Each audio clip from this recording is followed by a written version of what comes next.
नमस्कार।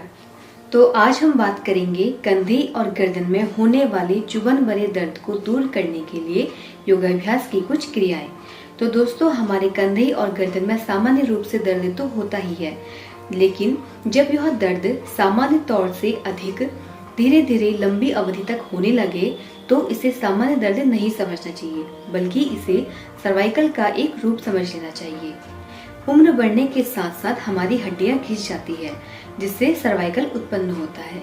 जब हमारी गर्दन की मांसपेशियों में लचीलापन खत्म हो जाता है और उनमें एक अकड़न पैदा हो जाती है, तो यह सर्वाइकल का दर्द शुरू हो जाता है। जब हम बहुत देर तक कंप्यूटर या फिर मोबाइल फोन पर झुककर काम करते हैं, या हम कभी जब बहुत ज़्यादा देर तक गलत पोस्चर में बैठ जाते हैं, तो हमारी गर्दन के पिछले हिस्से में और हमारे कंधे पे दर्द शुरू होने लगता है। जब हम किसी गलत पोस्चर में बैठते हैं या आगे की ओर को झुककर बैठते हैं, तो हमारी जो मांसपेशियां होती है वो सिकुड़कर छोटी हो जाती है और उसमें ऐंठन शुरू हो जाती है और उसका लचीलापन खत्म हो जाता है, जिससे हमारी इन मांसपेशियों में हमारी गर्दन के आसपास स्वेलिंग उत्पन्न हो जाती है, जिससे हमें दर्द होने लगता है और हमारा जो ब्लड सर्कुलेशन होता है वो ठीक प्रकार से नहीं हो पाता है। वहाँ पर ब्लड का फ्लो सुचारू रूप से नहीं हो पाता। तो इस दर्द से छुटकारा पाने के लिए हम पेन किलर का सहारा लेते हैं।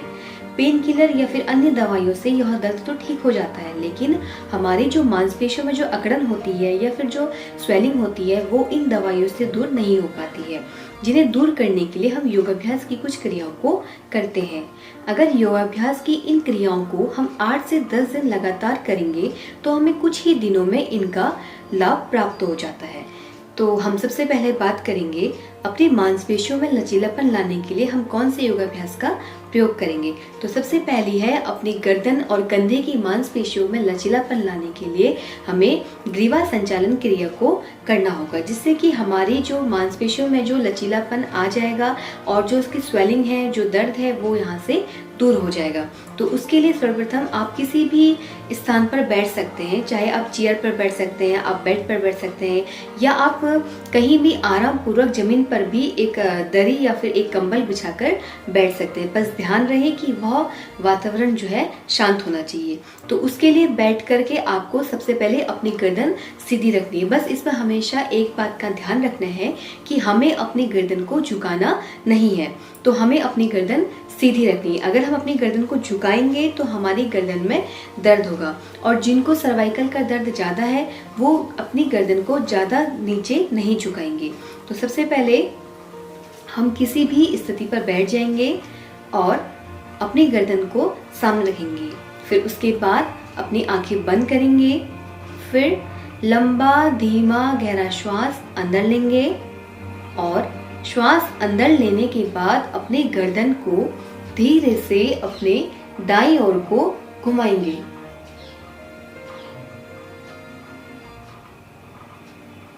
कुछ देर इसी अवस्था में बने रहेंगे। उसके बाद श्वास छोड़ते हुए धीरे से हम सामने आएंगे।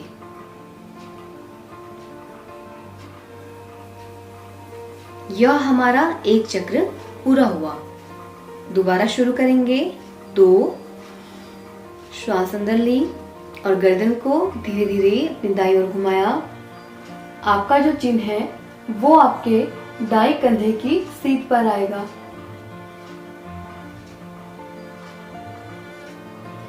और श्वास छोड़ने के साथ धीरे से अपनी गर्दन को वापस सामने लेकर आएंगे।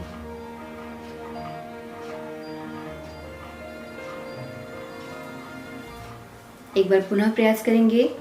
जब हम अपनी गर्दन को दाईं ओर घुमाते हैं तो हमें गर्दन के बाईं ओर खिंचाव महसूस होता है। जो हमारी गर्दन की जो बाईं ओर की जो मांसपेशियां हैं वहां पर खिंचाव उत्पन्न होता है, जिससे कि हमारे मांसपेशियों में जो अकड़न होती है वो दूर होती है, हमारी मांसपेशियों में लचीलापन आता है और यहाँ पर हमारे इस साइड को जिस ओर हमने गर्दन करी उसके अपोजिट साइड हमें खिंचाव उत्पन्न होता है। तो इस क्रिया को एक ही साइड आप 8 से 10 बार कर सकते हैं और इसी क्रिया को आप पहले हमने दाईं ओर करा था, इसके बाद हम इसी क्रिया को अपने बाईं ओर करेंगे।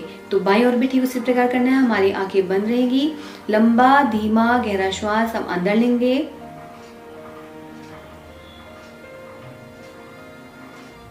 अपनी गर्दन को पूरी बाईं ओर करेंगे और दाईं ओर की हमारी मांसपेशियों में पूरा खिंचाव आएगा। जितनी देर संभव हो सके आपको इस अवस्था में रहना है और इसके पश्चात धीरे धीरे श्वास छोड़ते हुए हमें अपनी पुनः स्थिति में वापस आना है। तो आपने देखा होगा कि हम जब अपनी गर्दन को दाईं और बाईं ओर घुमाते हैं तो जिस ओर हमारी गर्दन घूमी रहती है उसके अपोजिट साइड हमारी मांसपेशियों में खिंचाव आता है। एक बात का ध्यान रहे कि हमें अपने कंधे को झुकाना नहीं है, ना ही मुड़ाना है, ना ही अपने कमर से ऊपर तक के हिस्से को मुड़ाना है, सिर्फ गर्दन वाले हिस्से को हमें घुमाना है। तो अभी हमने अपनी गर्दन को बाईं ओर और दाईं ओर घुमाया था, जिससे हमारे बाएं और दाएं दोनों पार्टों में खिंचाव आया मांसपेशियों में। तो अब हम करेंगे ऊपर और नीचे। तो इसी प्रकार हम आंखें बंद करेंगे और लंबा धीमा गहरा श्वास अंदर लेते हुए अपनी गर्दन को धीरे से ऊपर उठाएंगे। कुछ देर इसी अवस्था में रहेंगे। तो देखिए, जब हम अपनी गर्दन पीछे करते हैं तो इससे हमारी आगे की गर्दन में जो आगे की गर्दन की जो मांसपेशियां यहाँ पर खिंचाव उत्पन्न होता है और धीरे धीरे श्वास छोड़ते हुए हम अपनी पुनः स्थिति में वापस आ जाएंगे। तो दोस्तों, इस प्रकार हमें इस क्रिया को भी 8 से 10 बार रोजाना करना है। अगर आप इसे नियमित रूप से इनका अभ्यास करेंगे तो आपको निश्चित ही सर्वाइकल के दर्द से पूर्णतः लाभ मिलेगा। जिस प्रकार हमने अपनी गर्दन को दाएं और बाएं ओर घुमाया, फिर हमने पीछे की ओर को घुमाया, उसके बाद हम अपनी गर्दन को श्वास अंदर लेंगे और श्वास छोड़ते हुए गर्दन को नीचे घुमाएंगे।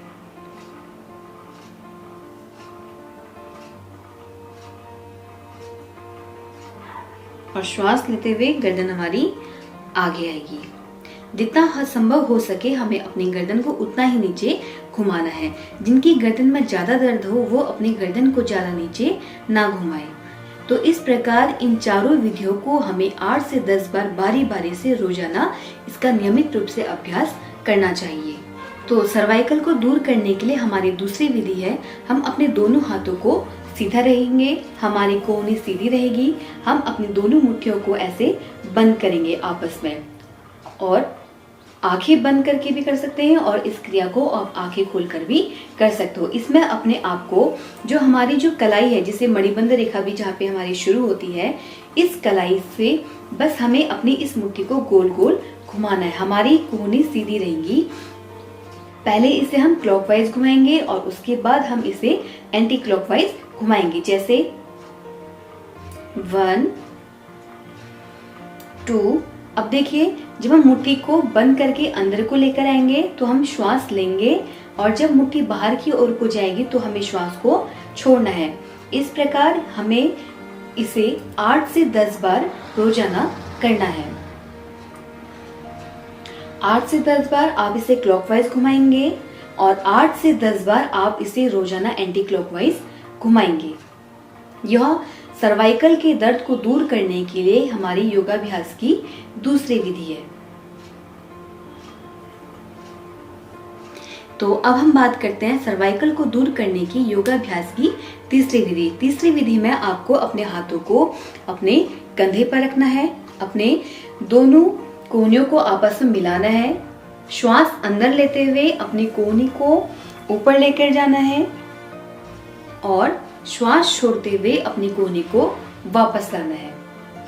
तो इस प्रकार हम इसे पहले क्लॉकवाइज घुमाएंगे और 8 से 10 बार इसे हम एंटी क्लॉकवाइज घुमाएंगे।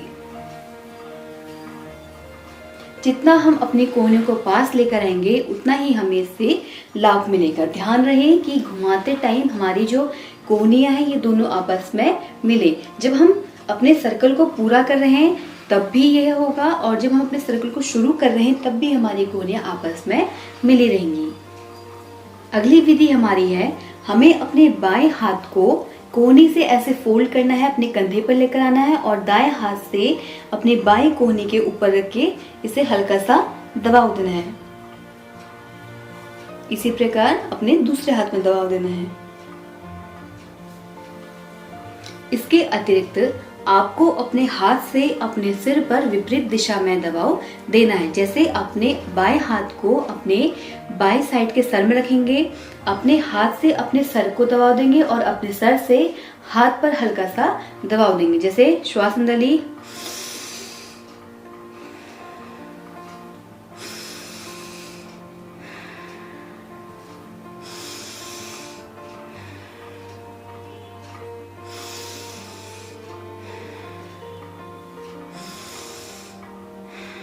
अभी हमने दाईं ओर और बाईं ओर को दबाव दिया। इसके बाद हम माथे पे आगे से हाथ रख के आगे को दबाव देंगे और सर के पीछे रखकर पीछे को दबाओ। इस विधि में हमें अपने हाथ और अपने सर के बीच को विपरीत दिशा में दबाव देना है। अगली विधि है, अपने दोनों हाथों को या तो फिर कमर पर रख लें या फिर जब हम पालती मार के बैठेंगे या फिर चेयर पर बैठेंगे, अपने दोनों हाथों को घुटने के ऊपर रखेंगे और श्वास अंदर लेते हुए अपने इन दोनों कंधों को क्लॉकवाइज और एंटी क्लॉकवाइज हमें घुमाना है 8 से 10 बार। जैसे श्वास अंदर ली,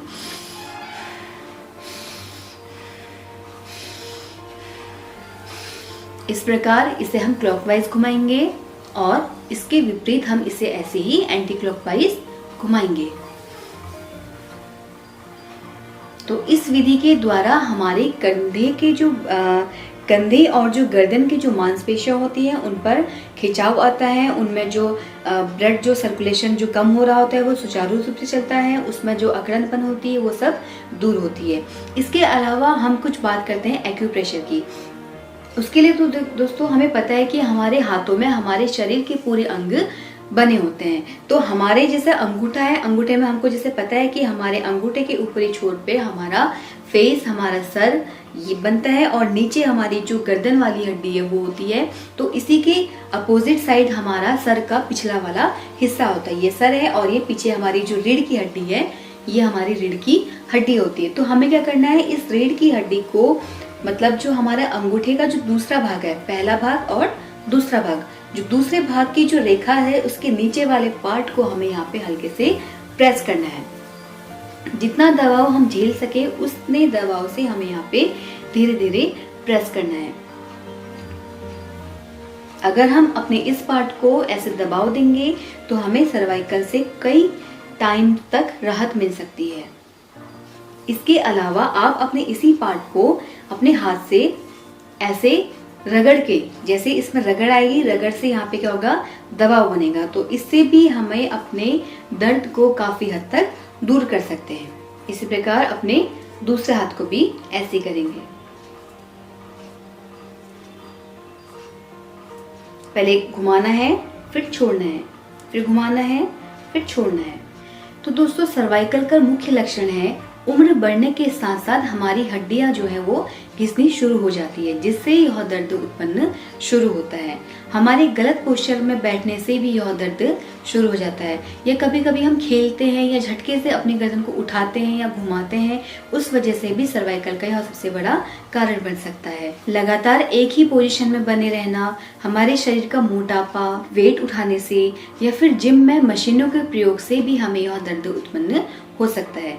तो दोस्तों हमें सर्वाइकल के दर्द को नजरअंदाज बिल्कुल भी नहीं करना चाहिए, क्योंकि शुरू में इसका दर्द धीरे धीरे बढ़ते हुए बाद में यह लगातार और रेगुलर कंटिन्यू होता जाता है। और अक्सर देखा जाता है कि पुरुषों की तुलना में महिलाओं को सर्वाइकल की अधिक समस्या उत्पन्न होती है। और प्रेगनेंसी के टाइम पे हार्मोन्स चेंज होने के कारण भी महिलाओं को इस समस्या से जूझना पड़ सकता है।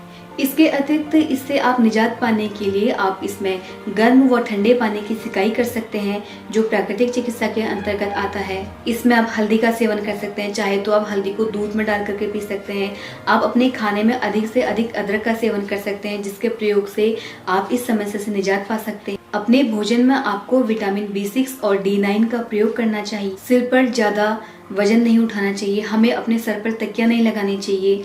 अगर हम तकिया लगाते हैं या जिसे पिलो कहते हैं, अगर हम पिलो का प्रयोग करते हैं तो हमें ना ही ज़्यादा हार्ड तकिया यूज़ करनी है, ना ही ज़्यादा सॉफ्ट तकिया करनी है। तो हमें ऐसी तकिया का, जैसे आप कॉटन का जो दुपट्टा होता है या जो कॉटन का कपड़ा होता है उसे भी आप तकिया के रूप में प्रयोग कर सकते हैं। ज़्यादा ऑयली खाने से बचना चाहिए, ज़्यादा खट्टी चीज़ें नहीं खानी चाहिए, सूजी और मैदे से बनी हुई चीज़ों को नहीं खाना चाहिए।